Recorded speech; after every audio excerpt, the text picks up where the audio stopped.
Hari Om. A little further about Subantaha and Tigantaha.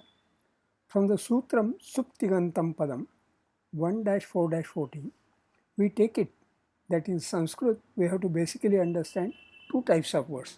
Supantaha, Subantaha, obtained by suffixing Supratyaya. Tigantaha, Tigantaha, obtained by suffixing Ting Pratyaya. Since both Supratyaya and Ting Pratyaya are suffixes, it is obvious that they are at the antaha, at the ending. The root words to which supratyaya are suffixed are called as pratipadikani, plural, pratipadikam, singular.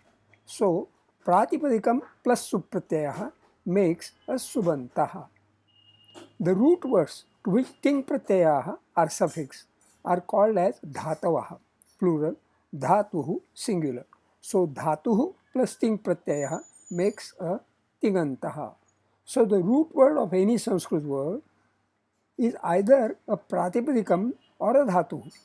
Thus, any Sanskrit word is formatted by the process prakriya of mixing of the ending varnaha, antya varnaha of the pratipadikam or dhatu and the beginning varnaha, adi varnaha of the supratyaya or the ting pratyaya.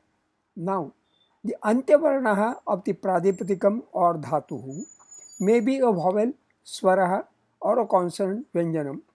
In Sanskrit grammar, a vowel swaraha is called as ach and a consonant vyanjanam is called as hal. So, a pratipadikam or dhatu may be ach anta, ajanta or hal anta, halanta. Likewise, adi varnaha of the supratyaya or the ting pratyaya may be a vowel swaraha or a consonant vyanjanam. So, a pratipadikam or dhatu may be aj adi, ajadi or hal adi, haladi. When studying dictionaries, we focus on the adi varna. We need to keep that focus when studying supratyaya and or ting pratyaya. But when studying pratipadikam or dhatu, we need to focus on their antya varna. So the processes, prakriya, involve mixing of swaraha plus swaraha, swaraha plus vyanjanam, vyanjanam plus swaraha, vyanjanam plus vyanjanam. These mixings are basically mixing of two sound elements, dvau varnau. This mixing is called as sandhi or samhita. As such, one can say the study of sandhi or samhita is study of phonetics. One must acknowledge and appreciate the deep and minute study of phonetics done by the Roshaya. Not only that, but they made that study of Sandhi or Samhita as an essential and integral part of grammar of Sanskrit.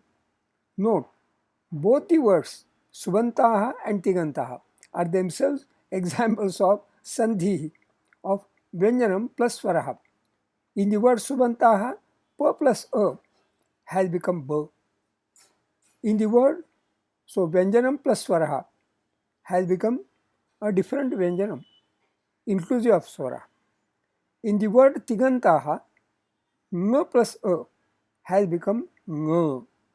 Also, in Ajanta, cha plus a has become ja. In Halanta, la plus a has become la. In Ajadi, cha plus a has become ja. And in Haladi, la plus a has become la. Understanding Subantaha and Tigantaha does need study of Sandhi or Samhita. But let me take a break here. Shubhamastu.